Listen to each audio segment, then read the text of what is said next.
फिर मिलेंगे आपसे एक नई वीडियो में, तब तक के लिए अलविदा। आने वाले युद्ध की सबसे बड़ी भविष्यवाणी, कैसा होगा आने वाले समय में युद्ध का दृश्य, किस तरीके से करेंगे दुश्मन देश एक दूसरे पर हमला, क्या छिड़ने वाला है अब हाइब्रिड युद्ध, कैसे होगा भविष्य में होने वाले युद्ध का खौफनाक मंजर, कौन से उपकरण बनेंगे अब आने वाले समय में युद्ध के लिए खतरनाक हथियार, भारत के वायुसेना प्रमुख का बड़ा ऐलान, कहा दुनिया में जो चल रहा है वह तो केवल एक ट्रेलर है, असली युद्ध तो अभी बाकी है। आखिर क्या होगा परमाणु हथियारों से भी ज्यादा खतरनाक कुछ, चीन को लेकर क्यों भड़क गए भारत के वायुसेना प्रमुख वी.आर. चौधरी, बिना जवानों के कैसे जीती जाएगी अब एक बड़ी जंग, क्या दुनिया में एक विशालकाय संकट गहराने लगा है, क्या अब लैपटॉप और फोन से ही बड़ा धमाका किया जा सकेगा, आखिर किस तरीके से एक बंद कमरा जंग के मैदान में तब्दील होने वाला है, आने वाले समय में क्या बस एक आदमी ही पूरे महायुद्ध को हरा सकता है, cyber warfare, artificial intelligence, ultrasonic missile क्यों अब एक बड़ा और तबाही मचा देने वाला मुद्दा बन गए हैं, क्या वास्तव में युद्ध के लिए सैन्य बलों की संख्या कम होने वाली है, कैसे एक अदृश्य दुश्मन कभी भी कहीं से भी घातक हमला बोलने में कामयाब हो सकेगा,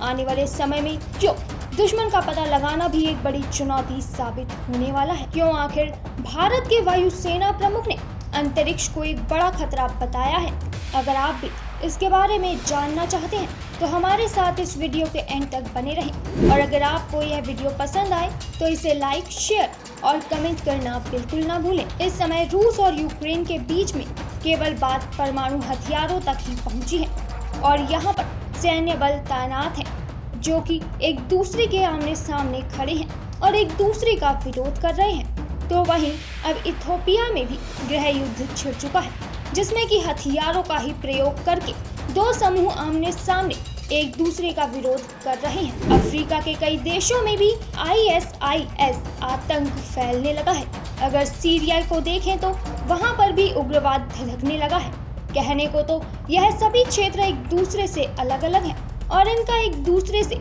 जंग करने का जो मकसद है वह भी बेहद अलग है, लेकिन इन सब युद्धों में एक चीज जो कि बेहद सामान्य है वो है हथियार। अभी तक इन सब जगहों पर जितने भी युद्ध या फिर विरोधाभास हो रहे हैं उनमें विमानों, मिसाइलों, टैंक आदि का उपयोग ही किया जा रहा है, लेकिन आने वाले समय में युद्ध में आपको हथियार नहीं दिखेंगे। इस समय सभी दुश्मन अपनी सेना को तैनात करके युद्ध के मैदान में खड़े हुए हैं, लेकिन आने वाले समय में आपको शायद यह सेना भी युद्ध करती हुई नहीं नजर आएगी। यह जो दौर है वह भले ही हथियारों का हो, लेकिन आने वाला दौर हथियारों का नहीं बल्कि तकनीकी का होने वाला है। अब परमाणु हथियार नहीं बल्कि इंफॉर्मेशन टेक्नोलॉजी युद्ध में एक बड़ा हथियार बनने वाली है, जिससे कि युद्ध का पूरा नक्शा ही बदल जाएगा। इस समय रूस और चीन दोनों ही देशों ने अपने बेड़े में हाइपरसोनिक मिसाइल को बनाकर तैनात कर लिया है। हाइपरसोनिक मिसाइल कोई मामूली मिसाइल नहीं है,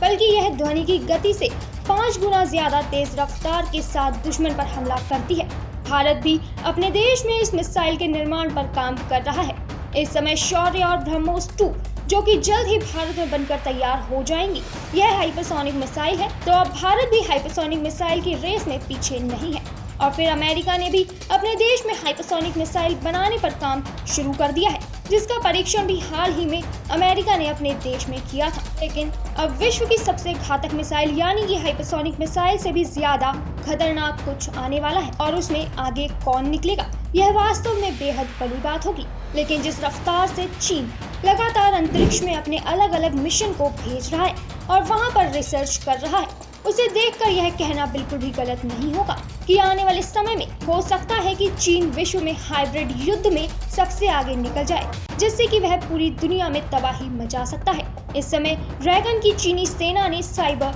वॉरफेयर के ट्रेनिंग इंस्टीट्यूट भी शुरू कर दिए हैं, जहां पर युवाओं को लैपटॉप वॉरियर बनाने की तैयारी की जा रही है। सूत्रों की माने तो अभी तक चीन ने अमेरिका, ऑस्ट्रेलिया, जापान, कनाडा सहित कई देशों पर साइबर हमलों को अंजाम दे दिया है और फिर अंतर्राष्ट्रीय विशेषज्ञों के मुताबिक चीन में इस समय एक आर्मी केवल हैकिंग पर ही काम कर रही है और आज वहां पर हैकर्स आर्मी में 50,000 से 1 लाख तक हैकर शामिल हैं। भारतीय वायुसेना प्रमुख विवेक राम चौधरी ने दुनिया के सामने एक बड़ा ऐलान किया है। उनका कहना है कि भविष्य में होने वाला युद्ध परमाणु हथियारों से नहीं बल्कि हाइब्रिड प्रकृति से होने की संभावना है और इस युद्ध में आर्थिक हमला, इंफॉर्मेशन ब्लैकआउट, कंप्यूटर वायरस और हाइपरसोनिक मिसाइल जैसे हथियारों का इस्तेमाल किया जाएगा। एयर चीफ मार्शल चौधरी का कहना है कि जिस तरीके से चीन अब अंतरिक्ष में अपने सूक्ष्म उपग्रह के जरिए छेड़छाड़ कर रहा है, उससे बहुत जल्द वह कुछ ऐसा करने वाला है जो कि पूरी दुनिया को खत्म कर देगा। सेना प्रमुख का कहना है कि नए हालात में अब हमें पुराने ढंग से लड़ने के तरीकों को बदलने की जरूरत है और चीन किसी भी तरीके से नए हथियार को तैयार करे उससे पहले हमें अपने पास उन हथियारों का तोड़ और हमला करने के लिए सही तकनीक जुटानी होगी। उनका कहना है कि अब भारत में सुरक्षा को बढ़ाने के लिए केवल हथियारों और सैनिकों की संख्या बढ़ाने से ही काम नहीं चलेगा, बल्कि चीन की हर हरकत का जवाब देने के लिए अब नए तरीकों से सोचने की जरूरत है। अब महाशक्तिशाली बनने के लिए नए हथियार तलाशने होंगे। भारत को इस समय दुनिया एक नेटवर्क के माध्यम से जुड़ रही है और जिस तरीके से लोगों में नेटवर्क का क्रेज और उस पर निर्भरता बढ़ रही है, उससे कोई भी दो राय नहीं है कि आने वाले समय में कोई भी साइबर हमला करके हमारी पूरी सुरक्षा व्यवस्था को बेकार कर सकता है। सेना प्रमुख का कहना है कि जो लड़ाई अब आने वाले समय में होने वाली है, उसमें हमें पता भी नहीं चलेगा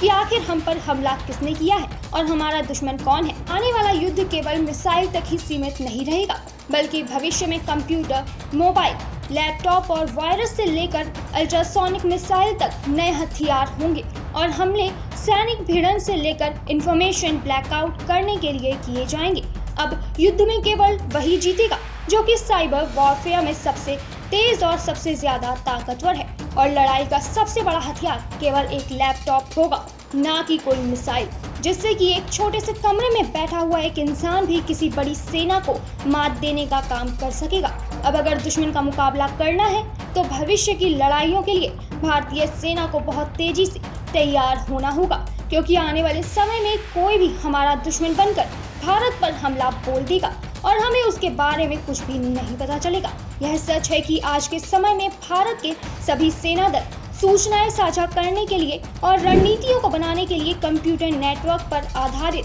सिस्टम्स का उपयोग करते हैं और बहुत जायज सी बात है कि इस तरीके से सिस्टम के जरिए सेना का काम कम समय और बेहतर तरीके से केवल नेटवर्क के माध्यम से ही हो जाता है। लेकिन इस तरह से काम करने में भले ही काम आसानी से हो जाता हो, लेकिन इससे साइबर हमलों का खतरा बढ़ जाता है। आज किसी भी नेटवर्क को हैक करना कोई भी बड़ी बात नहीं है और फिर आज तो वैसे भी सभी नए हथियार इंफॉर्मेशन टेक्नोलॉजी पर आधारित होते हैं और कम्युनिकेशन के लिए बहुत आधुनिक सिस्टम का इस्तेमाल होने लगा है। पर इन सब के जरिए साइबर हमलों की आशंका बढ़ जाती है और साइबर हमलों से सिस्टम पूरी तरह से बेकार किए जा सकते हैं और उन्हें काम करने के लिए पूरी तरह से बर्बाद कर दिया जाता है। अब भले ही आज हम चीन को कितना भी नजरअंदाज कर लें, लेकिन इस बात में कोई भी दो राय नहीं है कि आज चीन तकनीक के क्षेत्र में लगातार अपने मिशन पर काम कर रहा है और एक के बाद एक मिशन को अंतरिक्ष में लॉन्च करके वह दुनिया को हर बार यह साबित कर देता है कि इस समय भले ही